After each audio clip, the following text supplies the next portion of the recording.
ಕೋಲಾರ ತಾಲೂಕು ವೇಮಗಲ್ ಪಟ್ಟಣ ಪಂಚಾಯಿತಿ ಕುರುಬರಹಳ್ಳಿ ಸಜ್ಜನಹಳ್ಳಿ ಗ್ರಾಮದಲ್ಲಿ ನೆಲೆಸಿರುವ ಪುರಾತನ ದೇವಾಲಯ ಶ್ರೀ ಲಕ್ಷ್ಮೀ ನರಸಿಂಹಸ್ವಾಮಿ ದೇವಾಲಯದಲ್ಲಿ 17ನೇ ವರ್ಷದ ವಾರ್ಷಿಕೋತ್ಸವ ಕಾರ್ಯಕ್ರಮವು ಇದೇ ಮಾರ್ಚ್ 13ರಿಂದ 14ರವರೆಗೆ 2 ದಿನಗಳ ಕಾಲ ವಾರ್ಷಿಕೋತ್ಸವ ಮತ್ತು ಕಲ್ಯಾಣೋತ್ಸವ ಕಾರ್ಯಕ್ರಮಗಳನ್ನು ಏರ್ಪಡಿಸಲಾಗಿದೆ. ಎಲ್ಲ ಭಕ್ತಾದಿಗಳು ಈ ಕಾರ್ಯಕ್ರಮದಲ್ಲಿ ಭಾಗವಹಿಸಿ ದೇವರ ಕೃಪೆಗೆ ಪಾತ್ರರಾಗಬೇಕು ಅಂತ ಶ್ರೀ ಲಕ್ಷ್ಮೀ ನರಸಿಂಹಸ್ವಾಮಿ ದೇವಾಲಯ ಸೇವಾ ಅಭಿವೃದ್ಧಿ ಟ್ರಸ್ಟ್ ಕಾರ್ಯದರ್ಶಿ ರವಿಚಂದ್ರ ಅವರು ತಿಳಿಸಿದ್ದಾರೆ.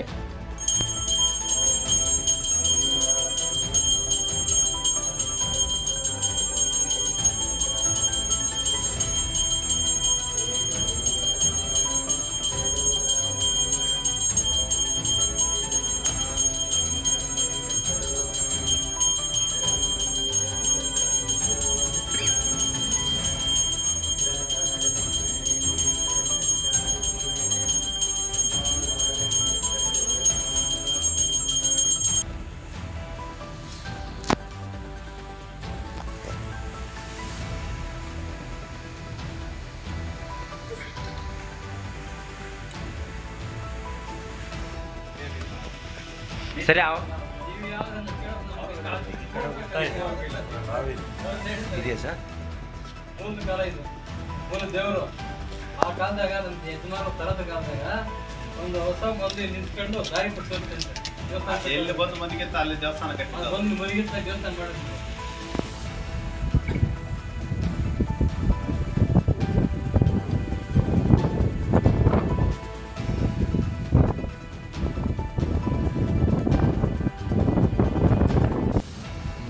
ಉಗ್ರಂ ವೀರಂ ಮಹಾವಿಷ್ಣುಂ ಜ್ವಲಂತಂ ಸರ್ವತೋಮುಖಂ ನರಸಿಂಹಂ ಭೀಷಣಂ ಭದ್ರಂ ಮೃತ್ಯೋರ್ಮೃತ್ಯುನಮಾಮ್ಯಹಂ ವಜ್ರಣಕಾಯ ವಿದ್ಮಹೇ ತೀಕ್ಷ್ಣದಗ್ಗಿಷ್ಟಾಯ ಧೀಮಹಿ ತನ್ನೋ ನರಸಿಂಹ ಪ್ರಚೋದಯಾತ್.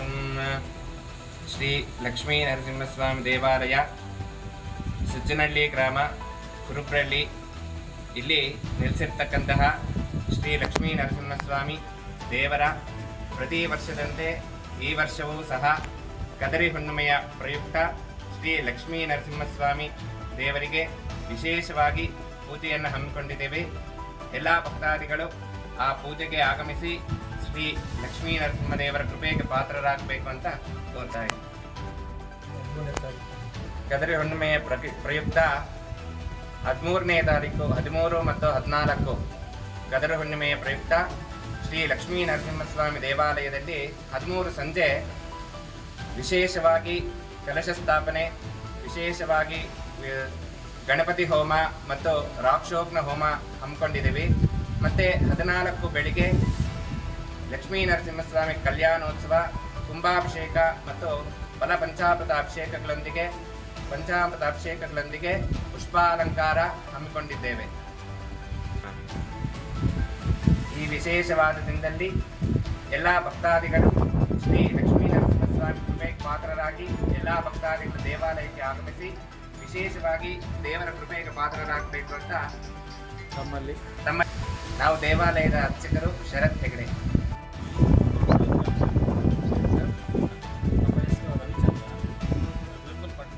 ಕುರುಬ್ರಹಳ್ಳಿ ಗ್ರಾಮದ ನಿವಾಸಿ. ಇಲ್ಲಿ ಕುರುಬ್ರಹಳ್ಳಿ ಗ್ರಾಮ ಅಂದರೆ ಸುಜನಹಳ್ಳಿ ಗ್ರಾಮದಲ್ಲಿ ಶ್ರೀ ಲಕ್ಷ್ಮೀ ನರಸಿಂಹಸ್ವಾಮಿ ದೇವಾಲಯ ಇದೆ. ಇದು ನಮ್ಮ ಪುರಾತನ ಕಾಲದ ದೇವಾಲಯವಾಗಿದೆ. ನಮ್ಮ ತಾತನ ಕಾಲದಿಂದಲೂ ಇಲ್ಲಿ ಪೂಜೆಗಳನ್ನು ಮಾಡಿಕೊಂಡಿದ್ದಾರೆ. ಇದರ ಪಕ್ಕದಲ್ಲೇ ಸಣ್ಣ ಗುಡಿ ಇದೆ. ಇದನ್ನು ಸುಮಾರು ವರ್ಷಗಳ ತಾತನ ಕಾಲದಿಂದ ಪೂಜೆ ಮಾಡ್ಕೊಂಡು ಬರ್ತಾಯಿದ್ರು ಭಕ್ತಾದಿಗಳು. ಹಾಗೆ ಭಕ್ತಾದಿಗಳೆಲ್ಲ ಸೇರಿ ಹೊಸದಾಗಿ ದೇವಸ್ಥಾನಗಳು ಇಲ್ಲಿ ಸುಮಾರು ಹಳ್ಳಿಗಳಿಂದ ಜನ ಬರ್ತಾರೆ. ಇಲ್ಲಿ ಬಂದಾಗ ಮೊದಲು ಕದರಿ ಹುಣ್ಣಿಮೆಗೆ ಪ್ರತಿ ವರ್ಷ ಬರುವ ಭಕ್ತಾದಿಗಳಿಗೆ ಊಟದ ವ್ಯವಸ್ಥೆಯನ್ನು ಮಾಡಲಾಗ್ತಿತ್ತು. ಅಂದರೆ ಊರಿನಲ್ಲಿ ಕುರಿಗಳು ಮೇಯಿಸ್ತಾ ಊರಿನಲ್ಲಿ ಎಲ್ಲನೂ ಊಟದ ವ್ಯವಸ್ಥೆಗೆ ಎಲ್ಲರ ಮನೆಯಲ್ಲಿ ಕಲೆಕ್ಟ್ ಮಾಡ್ಕೊಂಡ್ಬಂದು ಊಟ ಮಾಡ್ತಾಯಿದ್ರು. ತದನಂತರ ಭಕ್ತಾದಿಗಳೆಲ್ಲ ಸೇರಿ ದೇವಾಲಯ ಕಟ್ಟಿದ ನಂತರ ಈಗ ಸುಮಾರು ಪಕ್ಕದ ಊರುಗಳಿಂದ ಬೆಂಗಳೂರಿನಿಂದ ಸುಮಾರು 1-2 ಸಾವಿರ ಜನ ಆಗಮಿಸ್ತಾರೆ.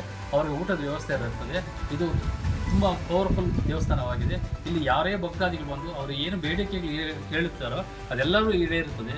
ಪ್ರತಿ ಮಂಗಳವಾರ ಪೂಜೆ ಇರುತ್ತದೆ. ಹಾಗೂ ಕದರಿ ಹುಣ್ಣಿಮೆ ದಿನಾಂಕ 13 ಮತ್ತು 14ನೇ ತಾರೀಕು ವಿಶೇಷವಾಗಿ ಪೂಜೆ ಇರುತ್ತದೆ. 13ನೇ ತಾರೀಕು ರಾತ್ರಿ ಭಜನೆ ಕಾರ್ಯಕ್ರಮ ಇರ್ತದೆ. 14ನೇ ತಾರೀಕು 14ನೇ ಬೆಳಗ್ಗೆ ಕಲ್ಯಾಣೋತ್ಸವ ಹಾಗೂ ಅನ್ನ ಸಂತರ್ಪಣೆ ಇರ್ತದೆ. ಇದಕ್ಕೆ ಶ್ರೀ ಲಕ್ಷ್ಮೀ ನರಸಿಂಹಾಭಿವೃದ್ಧಿ ಸೇವಾಭಿವೃದ್ಧಿ ಟ್ರಸ್ಟನ್ನು ಸಹ ಸ್ಥಾಪನೆ ಮಾಡಿದ್ದೇವೆ. ಈ ದೇವಾಲಯಕ್ಕಾಗಿ ನಮ್ಮ ಊರಿನ ಈ ಸುತ್ತಮುತ್ತ ಜಮೀನನ್ನು ಎಲ್ಲರೂ ಸೇರಿ ದೇವಾಲಯಕ್ಕಾಗಿ ಸುಮಾರು 30 ಗುಂಟೆ ಜಾಗವನ್ನು ಮಾಡಿದ್ದೇವೆ. ಇದನ್ನು ಟ್ರಸ್ಟಿಗೆ ಮಾಡುತ್ತಿದ್ದೇವೆ. ಹಾಗೂ ಭಕ್ತಾದಿಗಳು ಮುಂದಿನ ಭಕ್ತಾದಿಗಳು ಎಲ್ಲ ಸಹಕಾರ ನೀಡಿದಲ್ಲಿ ಮುಂದಿನ ಸುಮಾರು ಜನ ಮದುವೆ ಮಾಡಿಕೊಳ್ಳಲು ಬರುತ್ತಾರೆ. ಅವರಿಗೆ ಒಂದು ಕಲ್ಯಾಣ ವ್ಯವಸ್ಥೆಯನ್ನು ಮಾಡಬೇಕಂತ ಕಲ್ಯಾಣ ಮಂಟಪವನ್ನು ಮಾಡಬೇಕು ಅಂತೇಳಿ ಅಂದುಕೊಂಡಿದ್ದೇವೆ. ಇದಕ್ಕೆ ಎಲ್ಲ ಭಕ್ತಾದಿಗಳು ಸಹಕಾರ ನೀಡಿದರೆ ಒಂದು ಸುಂದರವಾದಂಥ ಕಲ್ಯಾಣ ಮಂಟಪ ಮಾಡುತ್ತೇವೆ. ಹಾಗೂ ಇಲ್ಲಿ ತುಂಬ ಜನ ಮದುವೆ ಮಾಡ್ಕೊಂಡು, ವಿಶೇಷವಾಗಿ ನಾವು ಸಹ ಇಲ್ಲೇ ಈ ದೇವಸ್ಥಾನ ಬಳಿಯೇ ಮದುವೆ ಮಾಡ್ಕೊಂಡಿದ್ದು ಫಸ್ಟು. ನಾವು ಮದುವೆ ಆದ ನಂತರ ಸುಮಾರು ಜನ ಇಲ್ಲಿ ಮದುವೆ ಮಾಡ್ಕೊಂಡಿದ್ದಾರೆ. ಹಾಗಾಗಿ ಎಲ್ಲ ಭಕ್ತಾದಿಗಳು 14ನೇ ತಾರೀಕು ವಿಶೇಷವಾಗಿ ಪೂಜೆ ಇರುತ್ತದೆ. ಎಲ್ಲ ಭಕ್ತಾದಿಗಳು ಬಂದು ವಿಶೇಷವಾಗಿ ದೇವರ ಪೂಜೆಗೆ ಬರಬೇಕಾಗಿ ತಮ್ಮಲ್ಲಿ 13ನೇ ತಾರೀಕು ನೈಟ್ ಹೋಮ ಇರುತ್ತದೆ. ಹೋಮ ನಂತರ ಭಜನೆ ಕ್ರಮ ಇರ್ತದೆ. ನೈಟ್ ಎಲ್ಲ ಭಜನೆ ಇರುತ್ತದೆ ಹಾಗೂ ಅಡುಗೆ ಬರ್ತಾರೆ. ಅವರಿಗೆಲ್ಲ ಬಂದಾಗ ಇಲ್ಲಿ ಅಡುಗೆಗೆ ಯಾವ ವ್ಯವಸ್ಥೆ ಇರ್ತದೆ. ಬೆಳಿಗ್ಗೆ ಕಲ್ಯಾಣೋತ್ಸವ ಇರುತ್ತೆ. ಕಲ್ಯಾಣೋತ್ಸವ ನಂತರ ಅನ್ನ ಸಂತರ್ಪಣೆ ವಿಶೇಷವಾಗಿ ಪೂಜೆ ಅಲಂಕಾರ ಮಾಡಿರ್ತೀರಿ. ದೇವರ ಅಲಂಕಾರ ಎಲ್ಲ ಮಾಡ್ತಾರೆ. ಭಕ್ತಾದಿಗಳು ಸುಮಾರು ಜನ ಬರ್ತಾರೆ. ಎಲ್ಲೆಲ್ಲಿಂದ ಇಲ್ಲಿ ಸುತ್ತಮುತ್ತಲಿಂದ ಬೆಂಗಳೂರಿಂದ ಬರ್ತಾರೆ, ಕೋಲಾರಿಂದ ಬರ್ತಾರೆ, ಈ ಕಡೆ ಕೇರ್ಪುರನಿಂದ ಬರ್ತಾರೆ, ಯಲಹಂಕನಿಂದ ಬರ್ತಾರೆ. ಈ ದೇವಸ್ಥಾನಕ್ಕೆ ಸಂಬಂಧಪಟ್ಟವರು ತುಂಬ ಸಿದ್ದಾಪುರದಲ್ಲಿದ್ದಾರೆ. ವಿಶೇಷವಾಗಿ ಸಿದ್ದಾಪುರದವರು ಅವರು ಊಟದ ವ್ಯವಸ್ಥೆಯನ್ನು ಅವರು ಮಾಡ್ತಾರೆ. ಹಾಗೂ ನಮ್ಮ ಸುತ್ತಮುತ್ತಲಿನ ಊರಿನ ಗ್ರಾಮಸ್ಥರೆಲ್ಲ ಸೇರಿ ಈ ಕಾರ್ಯಕ್ರಮವನ್ನು ಮಾಡುತ್ತಿದ್ದೇವೆ. ನಾನು ಕಟ್ಟಿ ಸುಮಾರು 17 ವರ್ಷವಾಯಿತು. ಈ ವರ್ಷಕ್ಕೆ 17ನೇ ವರ್ಷದ ವಾರ್ಷಿಕೋತ್ಸವ, ಅದರ ಜೊತೆಗೆ ಕಲ್ಯಾಣೋತ್ಸವವನ್ನು ಮಾಡುತ್ತಿದ್ದೇವೆ. ಇದು 17ನೇ ವರ್ಷದ್ದು. ದೇವಸ್ಥಾನ ಸ್ಥಾಪನೆ ಮಾಡಿ 17 ವರ್ಷ ಆಯಿತು. 17ನೇ ವರ್ಷದ್ದು ಮಾಡ್ತಾ ಇದ್ದೇವೆ. ಇಲ್ಲಿ ವಿಶೇಷವಾಗಿ VR ಸುದರ್ಶನ್ ಸಾಹೇಬರು ಬರ್ತಾ ಇದ್ದಾರೆ. ಅದು ಬಿಟ್ಟರೆ ಬೇರೆ ಎಲ್ಲ ರಾಜಕೀಯದವರು ಹೇಳಿದ್ದೀರಿ, ಎಲ್ಲರೂ ಬರ್ತಾರೆ. ಪಕ್ಷಾತೀತವಾಗಿ ರಾಜಕೀಯೇತರವಾಗಿ ಈ ದೇವಾಲಯಕ್ಕೆ ನಾವು ಪೂಜಾ ಕಾರ್ಯಕ್ರಮ ಹಮ್ಮಿಕೊಂಡಿದ್ದೀವಿ. ರಾಜಕೀಯೇತರವಾಗಿ ಯಾವುದೇ ಪಕ್ಷದವರಾಗಿ ಯಾವ ಪಕ್ಷದವರಾಗಿ ನಾವು ಮುಗಿಸ್ಕೊಂಡಿಲ್ಲ, ಏನಿಲ್ಲ. ಎಲ್ಲ ಮುಖಂಡರು ಸೇರಿ ಮಾಡ್ತಿದ್ದೇವೆ. ಎಷ್ಟು ಜನ ಸೇರ್ಬೋದು? ಸುಮಾರು 2000 ಜನ ಬರ್ತಾರೆ. ಓಕೆ. ಸೊ ಹಾಗಾಗಿ ಇಲ್ಲಿನ ನೀರಿನ ವ್ಯವಸ್ಥೆ ಸ್ವಲ್ಪ ಪ್ರಾಬ್ಲಮ್ ಇದೆ. ಹಾಗಾಗಿ ಇದು ಪಟ್ಟಣ ಪಂಚಾಯತ್ ವೇಮಗಲ್ ಕುರುಗಲ್ ಪಟ್ಟಣ ಪಂಚಾಯತ್ ಹೇಳಿದರೆ ಅದು ನೀರಿನ ವ್ಯವಸ್ಥೆ ಮಾಡಿಕೊಡ್ತೀನಿ ಅಂತ ಹೇಳಿದ್ದಾರೆ ಭಕ್ತಾದಿಗಳಿಗೆ. ವಿಶೇಷವಾಗಿ ಪಟ್ಟಣ ಪಂಚಾಯತಿಯವರು ನೀರಿಗೆ ಪ್ರಾಬ್ಲಮ್ ಇದೆ ಅಂತ ಹೇಳಿದಾಗ ನಮಗೆ ಒಂದು ಸಿಂಟೆಕ್ಸ್ ಬೇಕು ಅಂತ ಹೇಳಿದಾಗ ಹಳೆ ಸಿಂಟೆಕ್ಸ್ ಅನ್ನು ನೋಡಿ ಅಲ್ಲಿ ನೀವು ನೋಡ್ಬೋದು. ಆ ಸಿಂಟೆಕ್ಸನ್ನು ಅವರು ನಮಗೆ ನೀಡಿದ್ದಾರೆ. ಅದು ನೀರು ಕನೆಕ್ಷನ್ ಮಾಡ್ತಾ ಇದ್ದೀವಿ. ಅಲ್ಲಿ ಭಕ್ತಾದಿಗಳು ಬರೋರೆಲ್ಲ ಕೈ ಕಾಲು ತೊಳ್ಕೊಂಡು ಬರ್ಬೋದು. ಓಕೆ. ಹಾಗೆ ನಮಗೆ ಎಲ್ಲರೂ ನಮ್ಮ ಕುರುಬ್ರಳ್ಳಿ ಗ್ರಾಮದ ಎಲ್ಲ ಪ್ರತಿ ಮನೆಯಿಂದನೂ ಹಾಗೂ ಸುತ್ತಮುತ್ತಲಿನ ಊರಸ್ಥರು ಗ್ರಾಮಸ್ಥರು ಎಲ್ಲ ಸಹಕಾರ ನೀಡಿ ಈ ದೇವಾಲಯ ಕಟ್ಟೋಕ್ಕೆ ನೆರವು ಮಾಡಿದ್ದಾರೆ. ಅವರು ಪ್ರತ್ಯಕ್ಷವಾಗಿ ಪರೋಕ್ಷವಾಗಿ ಅವರಿಗೆ ಧನ್ಯವಾದಗಳನ್ನು ನೀಡುತ್ತೇವೆ. ವೇಮಗಲ್ ಕುರುಗಲ್ ಪಟ್ಟಣ ಪಂಚಾಯತಿ ಹಾಗೂ ಸೇರಿದ ಜನಗಳು ಹಾಗೂ ಕುರುಬಳ್ಳಿ ಗ್ರಾಮಸ್ಥರು ಸುತ್ತಮುತ್ತಲಿನ ಗ್ರಾಮಸ್ಥರು ಎಲ್ಲ ಅತಿ ಹೆಚ್ಚು ಸಂಖ್ಯೆಯಲ್ಲಿ ಬಂದು ದೇವರ ಪೂಜೆ ಮಾಡಿಸಿ ದೇವರಕ್ಕಾಗಿ ನಮ್ಮಲ್ಲಿ ವಿನಂತಿಸಿಕೊಳ್ಳುತ್ತೇವೆ. ಟ್ರಸ್ಟ್ ಪರವಾಗಿ ವಿನಂತಿಸಿಕೊಳ್ಳುತ್ತೇವೆ. ಫಸ್ಟು ಸಂಸ್ಥಾಪಾಧ್ಯಕ್ಷರಾಗಿ ಮಾರಪ್ಪ ಅವರಿದ್ದಾರೆ. ಮತ್ತು ಗೌರವಾಧ್ಯಕ್ಷರಾಗಿ KR-ಪುರದ ಅವರಿದ್ದಾರೆ. ಆಮೇಲೆ ಕಾರ್ಯಾಧ್ಯಕ್ಷರಾಗಿ ವೆಂಕಟಚಲಪತಿಯವರು, ಮತ್ತು ಅಧ್ಯಕ್ಷರಾಗಿ ನಾನು ರವಿಚಂದ್ರ ಅವರು, ಹಾಗೂ ಸದಸ್ಯರು ಒಟ್ಟು 26 ಸದಸ್ಯರಿದ್ದಾರೆ. ಎಲ್ಲ ಸೇರಿ ಈ ಟ್ರಸ್ಟ್ ಮಾಡಿದ್ದು ವಿಶೇಷವಾಗಿ ಏನಂದರೆ ನಾವು ಜಮೀನಲ್ಲಿದೆಯೋ ಅದನ್ನು ಟ್ರಸ್ಟ್ ಹೆಸರಿಗೆ ದೇವರಿಗೆ ಮಾಡಬೇಕನ್ನೋ ಉದ್ದೇಶದಿಂದ ನಾವು ಟ್ರಸ್ಟನ್ನು ಸ್ಥಾಪನೆ ಮಾಡಿದ್ದೇವೆ.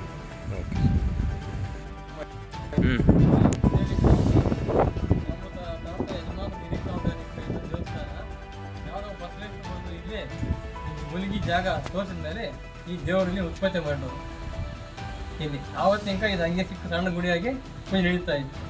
ಈ ಗುಡಿ ಆದಮೇಲೆ ಈಗ ನಾವು 17 ವರ್ಷನಿಂದ ಈ ದೇವಸ್ಥಾನ ಕಟ್ಟಿ ಬೇರೆ ವ್ಯವಸ್ಥೆ ಮಾಡ್ತೀವಿ. ಇದು ಪೂಜೆ ಮಾಡ್ತಾ ಅಲ್ಲಿ ಪೂಜೆ ಮಾಡ್ತಾ ಇದ್ದೀವಿ.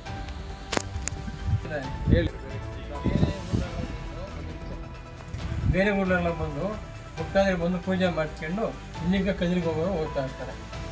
ಈ ಊರು ಕಜರಿಗೆ ಹೋಗಿ ಬಂದೇ ಬರ್ತಾರೆ. ಫಸ್ಟ್ ಕಜರಿಗೆ ಹೋಗ್ತಾರೆ, ಇಲ್ಲಿ ಪೂಜೆ ಮಾಡ್ಕೊಂಡು ಕಜರಿಗೆ ಹೋಗ್ತಾರೆ. ಕಜರಿಗೆ ಬಂದು ಇಲ್ಲಿ ಕಾರ್ಯಕ್ರಮ ಬರೇ ಬರ್ತಾರೆ. ಎಷ್ಟು ಎಳ್ಳೂರ್ದದೆ, ಬೆಳ್ಳೂರ್ದು ಅದೇ, ಕಲ್ಮಂದಿ ಅದೇ, ಕುರುಗಲ್ ಐತೆ, ವಿಮ್ಗುಂದ್ ಐತೆ, ಮನೆ